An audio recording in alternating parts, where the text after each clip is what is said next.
Que você possa receber do céu. Senhor Jesus, no teu santo nome, nós pedimos agora por essa congregação. Abençoa esses irmãos, essas irmãs, essas famílias que aqui estão. Peço ao Deus que o Senhor use poderosamente o pastor Eliseu para trazer a nós a tua palavra. Que o teu nome seja glorificado nas nossas vidas e que essa palavra sirva de edificação espiritual para todos nós. Assim nós pedimos e nós agradecemos em nome de Jesus. Amém. Pastor Eliseu. Muito obrigado, pastor José Paulo. Um prazer muito grande estar com os irmãos. Mais uma vez, ontem à noite estivemos aqui, então a grande maioria já esteve aqui, então não precisam repetir a apresentação sobre nosso trabalho, nossa vida, mas é importante saber que nós estamos felizes, estamos aqui nos renovando. Amém? Esta é a igreja renovada e aqui estamos também nos renovando. Não quero fazer-nos perder tempo, vamos à palavra, vamos trabalhar porque renovar, a igreja renovar é sinônimo de trabalho, tá? Então vamos pegar a maca, né? Não vamos deixar ninguém carregar a maca, não. Vamos pegar a maca e vamos meter a mão. Eu quero ser breve, tenho dificuldade de fazer a primeira parte. Eu acho que vai ser uma das poucas vezes que eu vou fazer papel de João Batista, trabalho de precursor, porque sempre tem que estar preparando e às vezes a gente se preocupa com o tempo, tem um pregador que vem depois, mas dessa vez o pastor Vânio vai estar ministrando em seguida, mas eu quero procurar ser breve e ficar no tema que nós já falamos ontem e dar continuidade. Começando com Mateus 28, 15, 20 e 18 diz assim. No 18 diz assim, Mateus 28, 18 e 19 e 19 e 20. Acharam? Digam amém.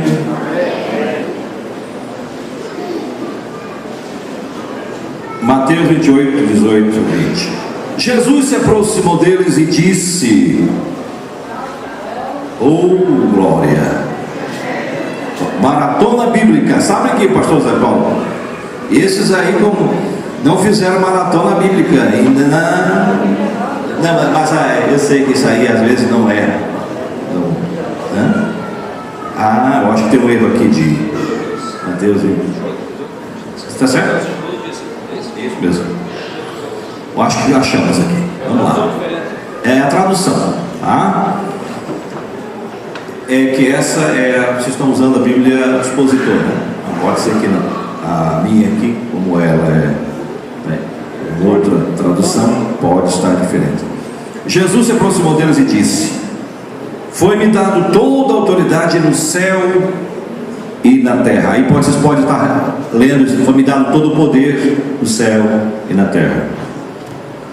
Portanto, ide, pois, fazei discípulos entre todas as nações, batizai-os em nome do Pai, do Filho e do Espírito Santo.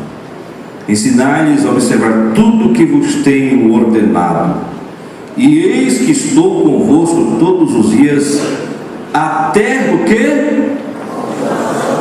Amém, aleluia, glória a Deus. Agora vamos a Atos dos Apóstolos 1 a 12, mas eu vou ler a partir do versículo 6. Então, vamos aguardar um pouquinho para que os irmãos acompanhem a leitura, é importante. Atos 1, do 6 adiante, até o versículo 12.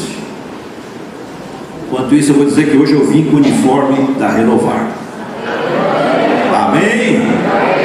Ontem pegaram no meu pé e disse: vocês não deixaram o uniforme da Assembleia de Deus lá fora? Eu disse: meu irmão, eu estou me libertando. Demora, é um processo lento e gradativo. Ela escraviza, mas Jesus liberta. Amém? Vamos lá. Vamos ler então a partir do versículo 6. Então os que estavam reunidos perguntaram a Jesus: Senhor, é agora o que vais estabelecer o reino para Israel? Jesus respondeu: não, cabe a vós saber os tempos ou momentos que o Pai determinou com a sua autoridade, mas condição subordinativa condicional para quem gosta de português. Mas, condição subordinativa condicional. Mas recebereis o poder do Espírito Santo que virá sobre vós, para serdes minhas testemunhas em Jerusalém, que é aqui em Chapecó, na Renovar em Cristo, né? E por toda a Judeia e Samaria, até os confins da terra. Depois de dizer isto, Jesus foi levado à vista deles em uma nuvem e retirou-se aos seus olhos. Continuava olhando para o céu enquanto Jesus subia. Apresentaram-se a eles 2 varões vestidos de branco, que eles disseram: homens da Galileia, por que ficais parados olhando para o céu? Esse Jesus que no meio de vós foi levado ao céu, virá assim, do mesmo modo como vistes partir para o céu. Amém? Amém. Até aqui a palavra. Assentai-vos, querida igreja. Quero ser breve e vou falar rapidamente sobre o tema comissão, dar sequência ao assunto que o pastor Vânia começou ontem e que eu incentivei de alguma forma, tomando como base aquela passagem bíblica sobre a cura daquele paralítico. Nós falamos sobre quebra de paradigmas, nós falamos sobre iniciativa, nós falamos de homens que têm visão, os homens que enxergaram uma saída para resolver problemas. Nós falamos dos 4 homens que proporcionaram a felicidade daquele paralítico. Então Deus quer preparar pessoas assim, pessoas que fazem diferença no processo da evangelização. O processo de evangelização e do cumprimento da comissão que Jesus estabeleceu exige evidentemente que preparo. A Bíblia diz para examinar, as Escrituras, e a Bíblia manda nos preparar. O apóstolo Paulo recomenda que Timóteo tivesse preparo da palavra de Deus para não ser envergonhado, para que ele não fosse pego de surpresa numa arguição, e tivesse capacidade e conteúdo para que convencesse aquele a quem ele iria pregar. Somos do princípio de que a oportunidade encontra resultado positivo. Isso é semelhante a você na sua vida secular, quando você se prepara para um emprego. Você diz: eu quero ter aquele emprego, a um concurso público ou qualquer área da sua vida que você vá concorrer para aquela vaga, aquele emprego, ou então um vestibular ou algo parecido. Vamos ficar na área do emprego. A hora que você coloca o seu currículo, a hora que faz a entrevista, surgiu um emprego de engenharia mecânica. Na área de engenharia mecânica, eu sou técnico eletromecânico, meu curso de 2º grau fez nessa área. Trabalhei um período, depois entrei numa outra área, que é a área pública, me aposentei mais na área pública. Mas vamos supor que nesse emprego tinha requisitos. E nesses requisitos que foram exigidos, você não teve preparo. Na hora de que vir o outro currículo, foi olhado, o outro concorrente tinha os requisitos que exigia, que a empresa estava querendo para aquele emprego. Então, o que nós entendemos? Que o preparo encontrou o quê? Oportunidade. O preparo nos capacita para alcançarmos o nosso objetivo. Ninguém vai para como diz o apóstolo Paulo, como diz a Bíblia, que ninguém vai para uma guerra sem preparo. Tem que se preparar para a guerra, para a batalha. O pastor Zé Paulo, que vem da área militar, ele conhece muito bem isso, embora essa turma não está fazendo mais exercício, não está correndo mais, estou de olho neles, estou ficando gordinho, sabia? Nossa turma lá na época. Mas exige preparo. O policial tem que estar exercitando, tem que fazer teste de tiro, tem que estar preparado para quê? Para enfrentar a sociedade, preparo psicológico. Por quê? Porque é uma exigência para que ele possa estar preparado para a função. A mesma coisa com relação à palavra de Deus, é uma espada que nós temos que saber manejar. E uma espada cortante, ainda mais que de 2 gumes. Tem gente que não sabe nem usar, que ele mesmo se fere na espada. Se você usar uma espada de 2 gumes, a espada de 2 gumes ela corta dos 2 lados. Então, se você não souber usar, de repente você vai tentar usar, você mesmo se machuca. Tem gente que vai tentar interpretar a própria Bíblia, ele mesmo cria, ou ele forma um conceito que é antibíblico, que não é real, porque ninguém orientou, ninguém ensinou. Então, essa questão é fundamental. O preparo, o encontro, a oportunidade, e é fundamental também. Sabemos de que, além do preparo, você tem que fazer a diferença. É a diferença que faz a diferença. O sucesso é medido em polegada. O sucesso de um corredor de cavalo é medido em polegada. Vocês conhecem, deve ter visto corrida de cavalo no interior aí. Nenhum corredor, nenhum cavalo que ganha a raia, ele ganha por 1 metro, 2 metros, 3 metros, ele ganha no focinho do cavalo, centímetros. Aquela diferença que fez a diferença para ele ganhar a corrida.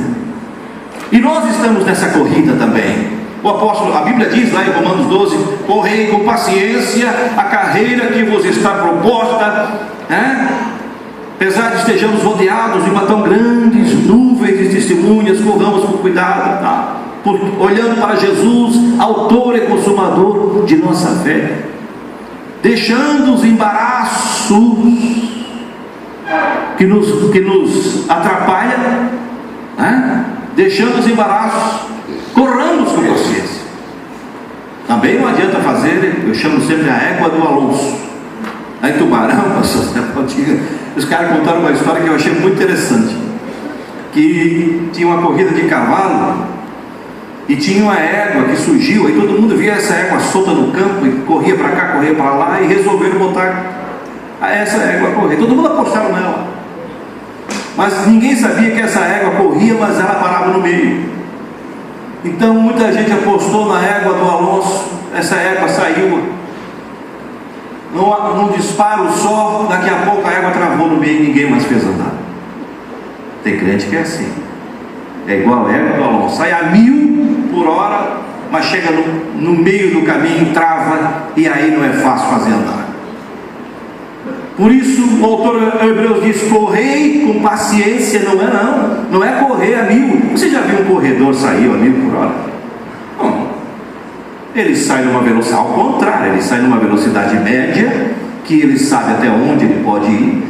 Ele poupa as suas energias do meio para o fim, ele aumentar o seu embalo para chegar no final e fazer a diferença no final. Mas isso exige o quê? Preparo. É o que nós estamos fazendo hoje aqui em pleno sábado à tarde, que eu estou feliz de ver essa igreja.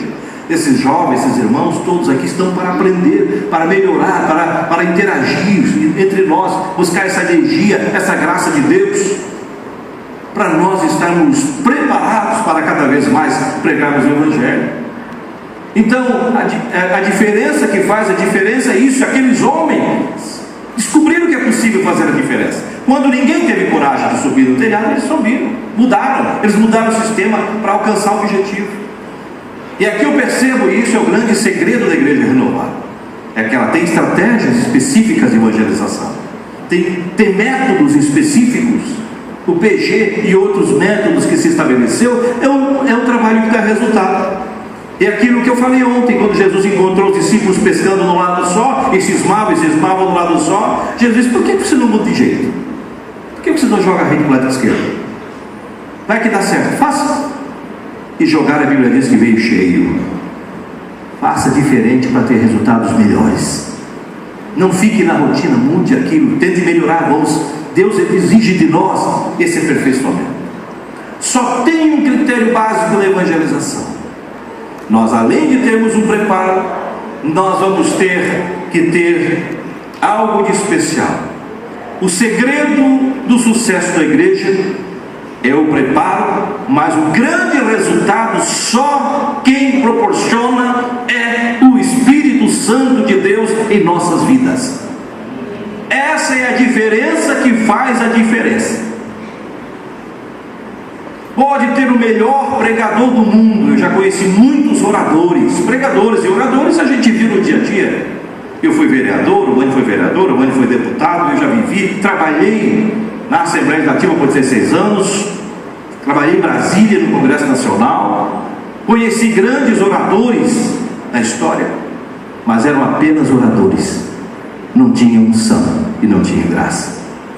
Pode ser a oratória mais linda que for, mas se não tiver o Espírito Santo de Deus, não convence ninguém.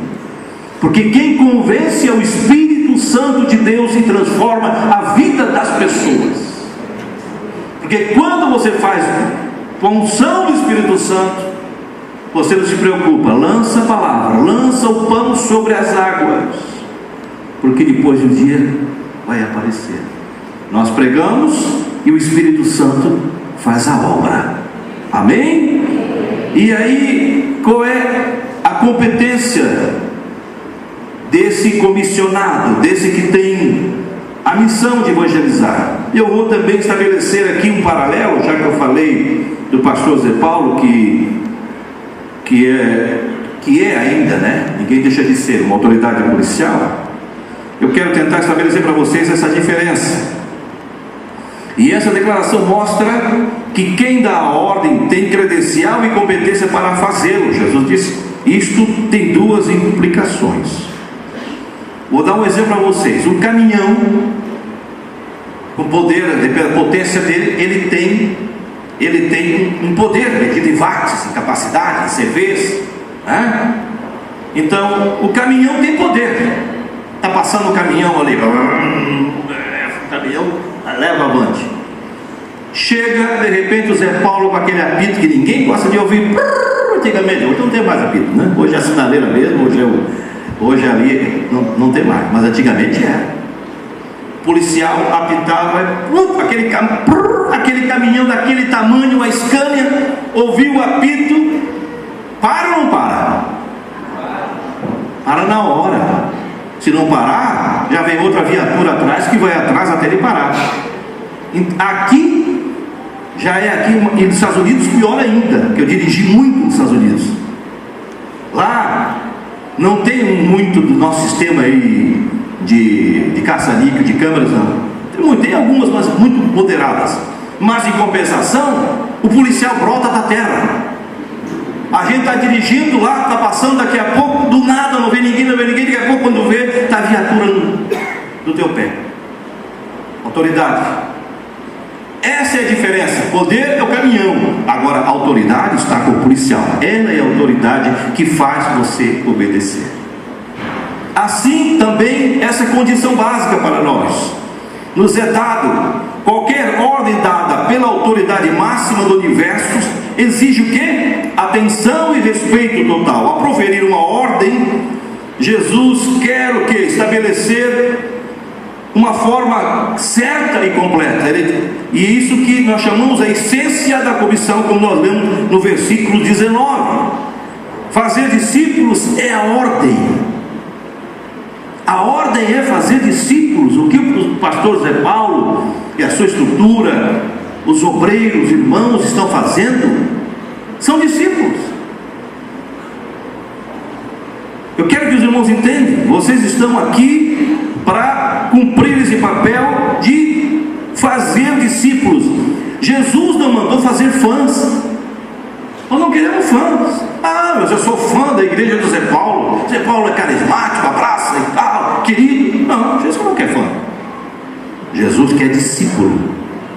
Quem quer fã, quem precisa de fã é Roberto Carlos, é outros cantores, eles precisam de fã. Os cantores e mídia, mundo, e até alguns gospel, né? Que querem fãs por aí. Mas não. Jesus quer discípulo. Por que ele quer discípulo? Ele precisa que nós tenhamos capacidade de formar o quê? Admiradores. para que aqueles que seguem de verdade coloquem o coração. Jesus quer seguidores, discípulos. E ser discípulo implica o quê? Primeiro, em Lucas 14 e 26, diz que o discípulo é alguém que coloca seu relacionamento com Jesus acima de qualquer relacionamento. Quem quiser ser meu discípulo, tome a cruz de cada dia e segue. Ser discípulo exige o quê? Renúncia. Não sou mais eu que mando em mim. Eu sou discípulo. Discípulo tem que obedecer ao mestre. E isso é importante, estabelecer essa diferença. O discípulo tem que levar a cruz. Lucas 14, 27 diz que o maior significado da cruz é a morte, morrer para o mundo, morrer para as coisas mundanas, mas viver para Deus, dedicar a nossa vida a Deus. Em Lucas 14, 33 diz que a renúncia completa e entrega sem reservas. Isso é ser discípulo. Qual é o alcance da comissão? No versículo 9 nós lemos todas as nações, mas começando por onde? Por aqui. Começando por aqui, por Chapecó. Segundo o missiólogo Gilberto Pickering, há no mundo cerca de 6.000 etnias. Pensa bem, 6.000 etnias, das quais 200 estão no Brasil.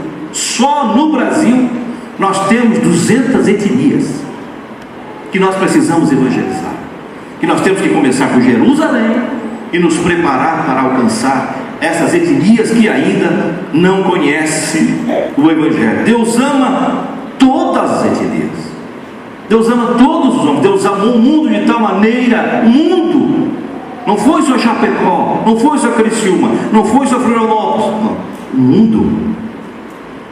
E nós temos que ter temos o papel de evangelizar. O coração de Deus pulsa pelo mundo todo. Deus disse a Abraão: em ti serão benditas todas as famílias da terra. Amém, igreja? Amém. Apocalipse 5 e 9 diz-nos que Deus comprou com o sangue do seu Filho os que procedem de toda a tribo, língua e nação. Foi por isso que Jesus veio, foi por isso que Ele deu a sua vida. Apocalipse 5 e 9. Jesus quer discípulos em cada etnia. Aí nós vamos voltar àquilo que nós lemos no começo, sobre Jerusalém. Ficar em Jerusalém até que do alto sejais revestidos de poder. Aí começa a preparação. Sem poder não se consegue nada. Essa é a diferença. Deus tem esse poder para nos dar força através do Espírito Santo. Jesus poderia ter dito aos discípulos: vocês podem ir, mas não, tem a escola. A escola existe, estavam mais ou menos preparados. Eles comeram com Jesus, eles viveram com Jesus, eles viram Jesus fazer um milagre, eles viram tudo que podiam aprender com Jesus. Jesus fez um grande teste com eles. Todos os testes Jesus fez com os discípulos. Jesus tinha operado um dos maiores milagres que eu entendo que foi feito por Ele. Os discípulos começaram a dizer: mestre, o povo está com fome, não tem o que comer, e a multidão é grande. Jesus disse: alguém tem algo aí para comer? Apresenta-se aquele menino que vocês conhecem pela palavra de Deus, com peixes e pães. E Jesus opera fisicamente inexplicável, não tem forma de explicar. Não há cientista, não é nenhum crítico que queira justificar esse milagre de forma material. Não tem processo de magia, não tem como explicar milagre desse. Você pode dizer que um leproso, que um paralítico pode ter sofrido emoção. Você pode dizer que uma pessoa foi curada porque teve foi trabalhado a mente dele, uma cura psicológica. Mas ali não tem jeito, ali é material, não tem, ali é poder mesmo, é autoridade. Dele alimentar 5.000 pessoas, ainda sobrar, e cestos ainda de comida. Quem viu isso? Nunca. e não verão. E os discípulos ficaram tão entusiasmados com essa lição que eles tiveram. Eles viram o milagre de Jesus ali, eles viram. E eles saíram, estavam empolgados. Jesus olhou para a empolgação dele e disse: gente, Pedro, Tiago, vem cá, nós estamos com tudo. Olha aí, rapaz, dá até para montar um mercado.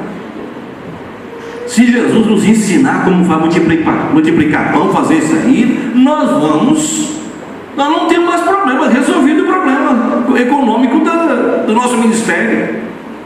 Jesus, conhecendo o coração deles, olhou assim, eu disse: já entendi vocês.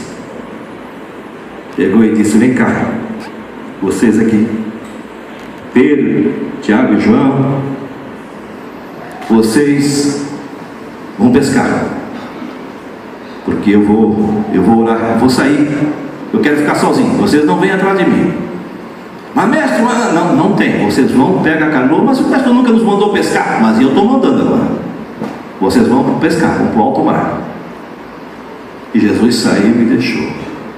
Começa o processo pedagógico. Jesus vai, se distancia, dá um tempo e deixa eles irem no meio do mar. E lá, irmãos, eu conheço Jerusalém, eu fiz a travessia a Mar da Galileia para Tiberíades. Ali houve naquela travessia um grande Pentecoste naquele barco, que era um barco conduzido por um judeu convertido chamado Daniel Carmel. Se vocês entrarem no YouTube e pesquisarem lá Daniel Carmel, vocês vão ter muitos discos deles.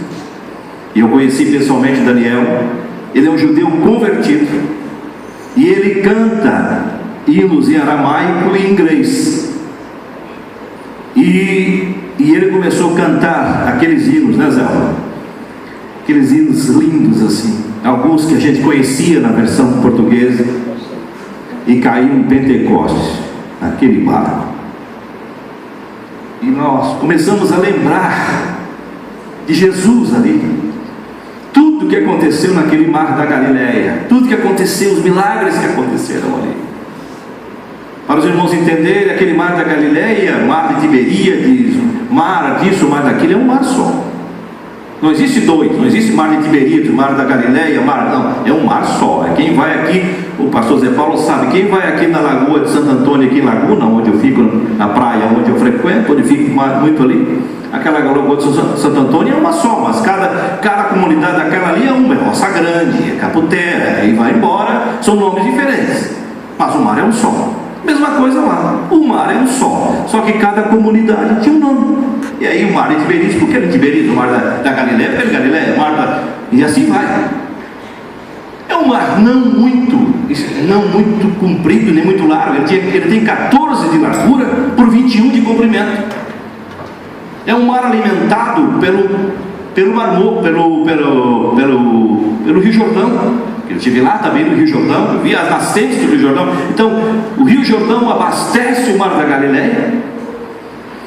E, evidentemente, algumas coisas que saem das colinas de Golã e outras fontes que vão alimentando o mar da Galileia. E depois ele desemboca no Mar Morto.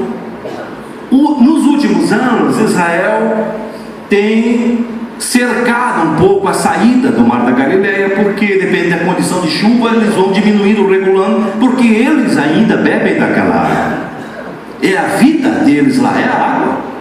Então é muito monitorada, é 24 horas monitorada aquele mar, porque é a água potável que eles bebem. Então Jesus estava ali, naquele mar onde aqueles discípulos estavam pescando, né? Mas de repente vem o quê? Vento contrário. Sabe onde é que vem esse vento? Vou explicar para os irmãos entenderem. Quem sai ali da Galileia para Tiberíades, nota muito bem as chamadas montanhas de Golã. E essas montanhas de Golã formam um vácuo ali, uma descida muito forte. Existe os montes altos muitos altos de Israel costumam gelar. Depende, normalmente eles estão gelados. Aí a frente fria que desce pelas montanhas de Golã, vai encurralando pela montanha de Golã, enfrentando ao encontro da frente quente que vem do mar Morto. Essa frente quente com essa frente fria provoca redemoinho de vento.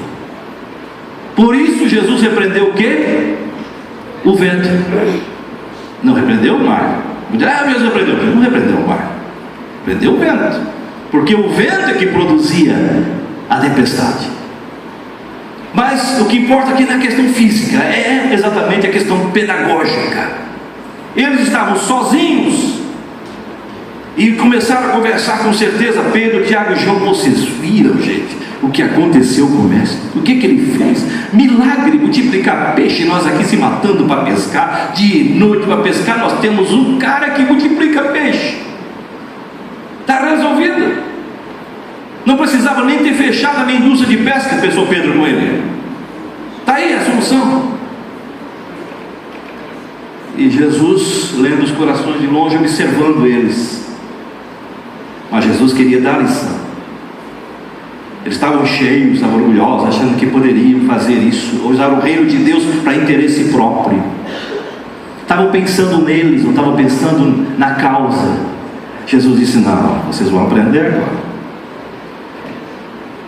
E de repente o Senhor permite que venha essa tempestade de vento e começa a mexer as águas.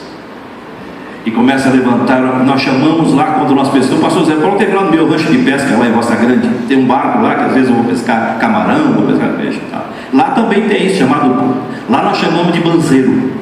Quando o vento está muito forte, então aquela onda faz aquele movimento, nós chamamos aquele banzeiro. Mas só que lá é alta, e as ondas começaram a afrontar e ameaçar a integridade física deles. Eles se apavoraram, começaram a sentir medo, pânico. Olha, pescadores experientes como eles, que já tinham pescado por muitos anos, agora estavam sentindo medo. E Jesus estava permitindo que eles sentissem aquele medo, porque eles precisavam confiar nele, em Jesus. Porque o medo atrofia a nossa capacidade física, intelectual, de mobilidade. Ele engessa, ele estrangula.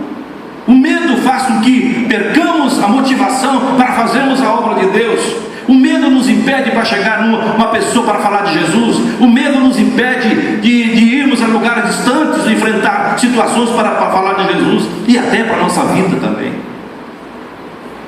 Há muitos tipos de medo. Os psiquiatras dizem que há mais de 400 tipos de medo. Medo de passar debaixo da escada, medo de gato preto, medo disso, medo daquilo, medo de elevador. Existem fobias, muitas fobias. Jesus, vendo que eles estavam com medo, e aí a tempestade começando a remexer no barco, eles de repente se desesperam, vendo aquele vento contrário. Eles não conseguem enxergar, irmãos. Agora é isso que eu quero que os irmãos prestem atenção. De repente vem aquele personagem sobre as águas, e no meio da tempestade, no meio da crise, no meio do vento contrário, na hora do vento contrário de nossas vidas, cuidemos para que nós possamos enxergar Jesus no meio da tempestade. Amém? Estes homens não enxergaram Jesus, enxergaram o fantasma. Enxergaram o fantasma, enxergaram o gigante, disseram, e Jesus gritou. Jesus disse: ei! E alguém disse, Jesus disse: sou eu. Eles disseram: não é Jesus, é um fantasma. Gente, fantasma é mitológico, está na cabeça das pessoas. Eles se deixaram vencer por uma mitologia, por uma crença qualquer, e não enxergaram que o Mestre estava vindo a seu encontro. Irmãos, não perca esta visão. Não tire o olho de Jesus, não tire a sua visão do Mestre, mesmo na doença, na tempestade, na crise, na UTI. Não tire os olhos de Jesus. O diabo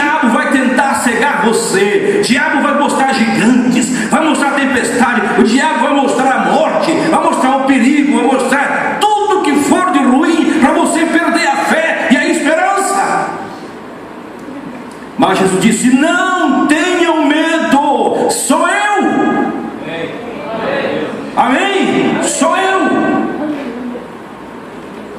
Pedro, ouvindo isso, disse: mestre, mas se és tu, manda-me ter contigo.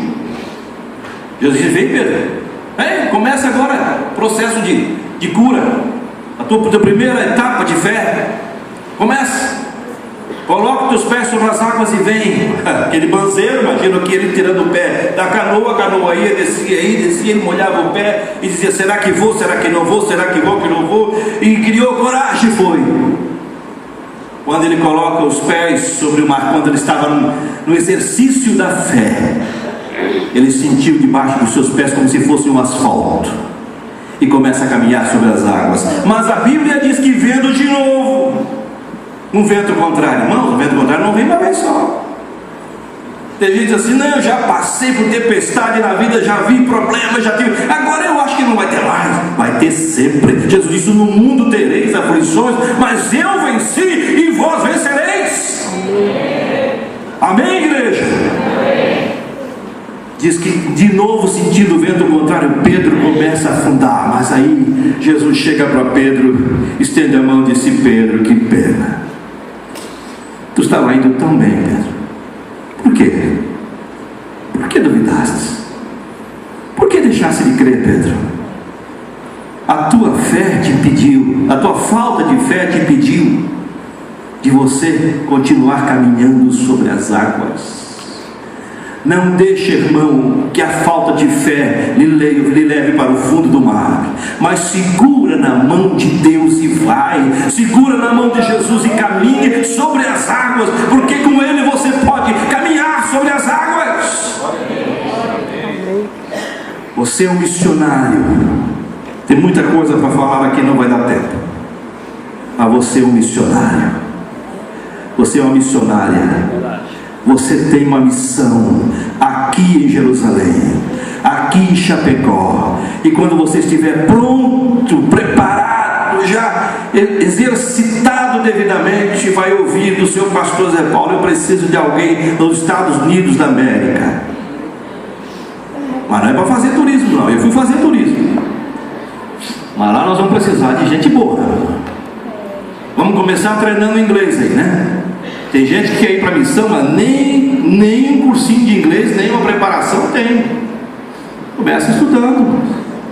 Preparo e encontra oportunidade. Se o pastor Zé Paulo tiver: quem quer ir para os Estados Unidos hoje? Se eu estivesse do lado dele, eu ia dizer: primeiro eu quero ver quem é que fala inglês aqui. Porque não adianta para lá se você não conhece o idioma. Prepara e encontra oportunidade. E essa igreja tem essa missão. Dessa missão, dessa igreja, eu estou profetizando em nome de Jesus. Daqui sairão grandes missionários. Amém? Quantos podem crer? Mas começa por Jerusalém. E qual é a condição que Jesus disse? Ficai em Jerusalém, até que do alto sejais o quê? Revestidos de poder. Ah, mas eu já sou batizado com o Espírito Santo, eu já fui isso. Isso não vale. O que é revestir? É vestir outra vez. É vestir outra vez. Você não vai revestir fazendo uma vez só. Reveste é quem já foi. Você vai revestir uma roupa quando você já usou. Você só vai ser renovado no Espírito Santo quando você já foi batizado. Mas se você não foi batizado, tem que ser batizado. Você tem que receber o poder do Espírito Santo, porque é Ele que nos capacita e nos dá a condição de enfrentarmos este mundo mal. Vocês leram? Eu nem queria entrar nesse tema, mas eu sou obrigado a dar um toque. Vocês acompanharam o que aconteceu nos Estados Unidos da América esses dias? Aquele grupo de jovens que estava acostumado a orar na igreja, naquele estado de Kentucky. Aliás, diga-se de passagem, o estado de Kentucky, que eu conheço também, é a igreja de Abraham Lincoln. É um estado abençoado, era uma igreja, era uma universidade evangélica, e que tinha um grupo de jovens que costumava orar naquela universidade. E só tem sucesso, só realiza seus sonhos quem tem a capacidade de orar, para que Deus possa realizar os seus sonhos. Quem leu a biografia de Abraham Lincoln vai entender o que eu estou dizendo aqui. Abraham Lincoln era lenhador daquela cidade de Kentucky, Estados Unidos da América. Ele era diácono da igreja. E ele orava todos os dias e dizia: Deus, eu preciso ser presidente dos Estados Unidos da América, porque eu preciso dar liberdade aos negros. Eu não admito que nossos irmãos de cor, de negros, sejam escravos desse país. Ele tentou uma vez, tentou duas vezes, foi candidato várias vezes, perdeu várias eleições, mas não desistiu. Até que um dia chegou a vez dele. E ele foi o maior presidente dos Estados Unidos da América, que proporcionou aos negros a liberdade, deu alforria aos negros americanos. Um homem que acreditou nos seus sonhos e orava. Não existe poder sem oração, não existe capacitação sem oração. Então comece a orar. Aqueles jovens lá naquela universidade, eles tinham o hábito de orar de vez em quando, e de repente resolveram orar um pouco mais. E esse um pouquinho mais, o Espírito Santo pegou um embalo naqueles jovens e disse: então vocês foram até aqui, vão mais um pouquinho. Eles oraram um dia, oraram 2 dias, oraram 3 dias, e de repente veio um grande Pentecoste naquela universidade. Vocês estão lendo na internet isso, né? Com certeza. Quem já leu? Boa parte já leu. Recente, está na mídia, isso é coisa de mídia. Estão avaliando o fenômeno que aconteceu lá em Kentucky.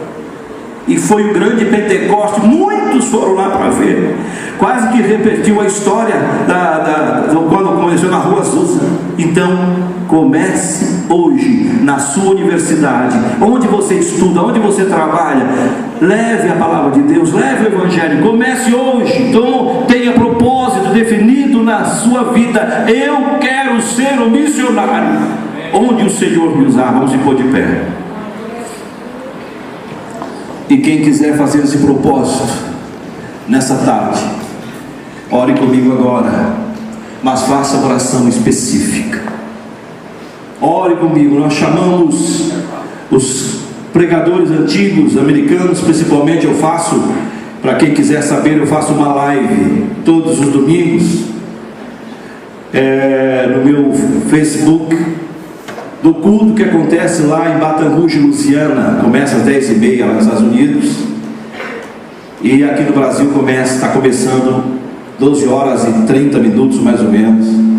Eu faço o culto diretamente lá, pegando sinal pela SBN, que é a TV oficial do Ministério do Missões, e faço a tradução simultânea para o português. E muitas vezes chorei.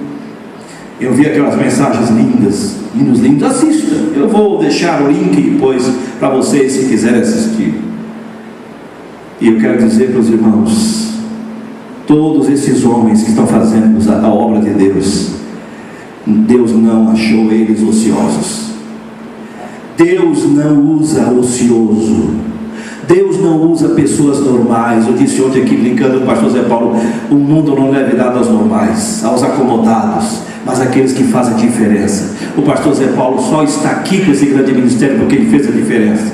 Ele é ousado, é determinado. E eu conheci bem ele lá em Florianópolis, na secretaria. Eu sei como é que ele trabalha. Deus quer você fazendo a diferença. A diferença que faz a diferença nesse mundo que estamos vivendo da evangelização. Então vamos fazer uma oração de confissão aqui nessa tarde. Nós vamos derramar a nossa alma diante dele e vamos confessar a ele. Aleluia. Ora da Machuri Sandabagai. Confesse a ele. Diga para ele. Diga para ele o que você tem no seu coração. Qual o teu sonho, qual o teu desejo? Que você o ama. Aleluia. Que você quer ser um missionário. Que você quer ser luz. Que você quer brilhar no meio das trevas, e que você precisa do poder dele. Aleluia. Sunderama Suri Sandarabaga. Aleluia. Aleluia. Oremos. Pai Celestial, Paizinho, em nome de Jesus, teu amado Filho, aqui estão teus filhos, tuas filhas, nessa igreja que tu levantou, Senhor, aqui em Chapecó.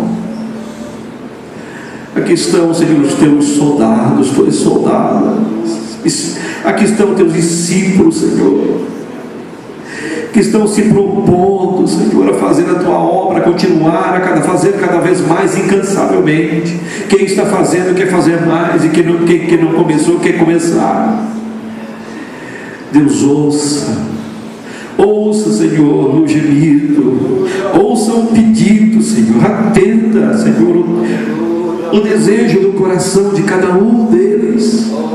Mesmo que não seja uma obra específica de missão, mas eles desejam algo que ele possa fazer também de alguma forma para ti, onde estiverem. Prepara os teus filhos, Pai. Ó Deus, supra a necessidade, Senhor, de cada um, e permita ao Espírito Santo de Deus, Santo Espírito, desça sobre estas vidas, para que sejam renovadas com poder. Que haja, Senhor, em cada um desejo de fazer e de servir melhor. Aqui estamos diante de Ti, com a nossa alma derramada diante de Ti, dizendo, clamando, e ao mesmo tempo declarando, Senhor, a nossa submissão à Tua autoridade, Pai, para obedecer o ID, Senhor, para sermos servos, para servir, discípulo para obedecer e amar e viver para Ti, e se desgastar como uma vela, que enquanto se desgasta produz luz aos que estão ao seu redor. Pai, esse é o nosso desejo, Senhor, o nosso clamor nessa tarde. Toma conta, Senhor, dos teus filhos, ajuda-nos, cubra-nos com o teu poder. É o que te pedimos, Pai, te louvamos no nome do Senhor Jesus. Amém e amém. Muito obrigado, queridos irmãos. Aleluia.